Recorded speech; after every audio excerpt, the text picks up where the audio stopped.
आने से, और दिल खुश हो गया कि समय से पहले ये पंडाल भर चुका था। उसने हमारे मूड को दिखा दिया सरकार को कि हम किस मूड में हैं और हम क्या चाहते हैं और हम अपनी लड़ाई को कहां तक लेके जा सकते हैं। ये हमने आज करनाल में दिखा दिया।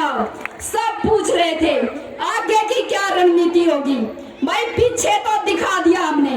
हमारे मजदूर जिस तरह से एकजुट हुए हैं हरियाणा के अंदर, और ये इसलिए हरियाणा सरकार की जो मजदूर विरोधी नीतियां हैं, इन मजदूर विरोधी नीतियों के खिलाफ आने वाले समय में हम शानदार संघर्ष करेंगे।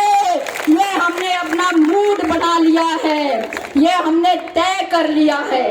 20,000 हरियाणा की आशा वर्कर पिछले 2 महीने से आंदोलन कर रही हैं। सरकार कह रही थी कि हम आशा वर्कर से बातचीत नहीं करेंगे। कई बार मुख्यमंत्री ने भी कहा मैं आशाओं से बातचीत नहीं करूंगा।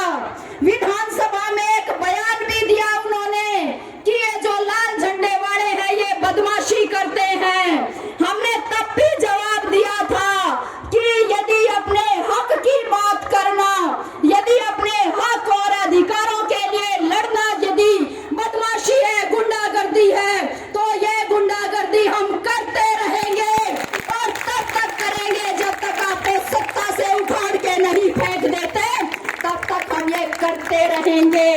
लेकिन ये ईमानदार हैं, खुद कह रहे हम देशभक्त हैं, हम राष्ट्रभक्त हैं। और ये देशभक्त राष्ट्रभक्त इनके मंत्री, एक मंत्री बैठा दिल्ली में शरण सिंह, जिन्होंने जो पहलवान लड़कियां थी उन्होंने आरोप लगाया कि मंत्री ने हमारा यौन शोषण किया है। मोदी की नाक के नीचे महीनों तक हमारी खिलाड़ी लड़कियां जो विदेशों से मेडल लेके आई थी वहां पे बैठी रही, लेकिन मोदी जी ने उसका इस्तीफा नहीं लिया। हरियाणा के अंदर भी विधानसभा में हरियाणा का भी खेल मंत्री, हमारी जूनियर कोच जो विदेशों से हमारे हरियाणा के लिए, देश के लिए मेडल लेके आई, उन्होंने कहा इस मंत्री की नीयत खराब है, ये मेरे साथ जो है गलत कर रहा है। उसकी शिकायत दर्ज नहीं की और विधानसभा में कह रहा था मैं संदीप सिंह का इस्तीफा नहीं लूंगा, नहीं लूंगा, नहीं लूंगा।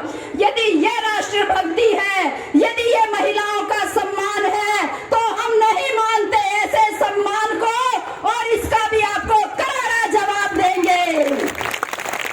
ये हमारी आवाज को दबाना चाहते हैं, हमें इकट्ठा नहीं होने देना चाहते। जब हम इकट्ठा होकर रैली करना चाहते हैं, हरियाणा की पुलिस जिसका काम अपराधियों को पकड़ना है, अपराधियों का पीछा छोड़ के हरियाणा की महिलाओं के पीछे लगा देते हैं।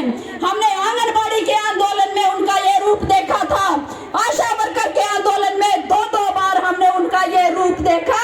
और यदि ये देशभक्ति और जो यदि ये ईमानदारी है, ये महिलाओं का सम्मान है, तो हम नहीं मानते ऐसे सम्मान को और इसके खिलाफ हम आवाज उठाने को। यदि ये गुंडागर्दी है तो ठीक है, गुंडागर्दी ही सही, हम यही करेंगे और इस सरकार को सत्ता से बाहर फेंकने तक करते रहेंगे। हमने भी ये ऐलान किया है।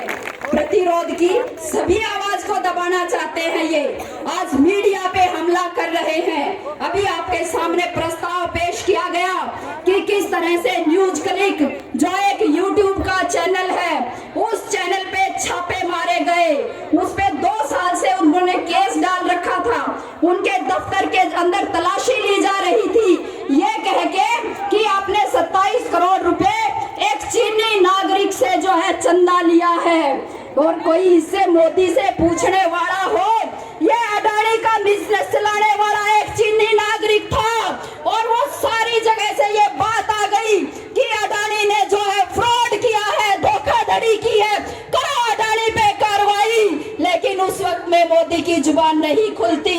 हमारे सच्चे पत्रकार जो हमारे आंदोलनों को कवर करते हैं, जो आम जनता की आवाज उठाते हैं, आज उन पत्रकारों पे देशद्रोह का मुकदमा डाल के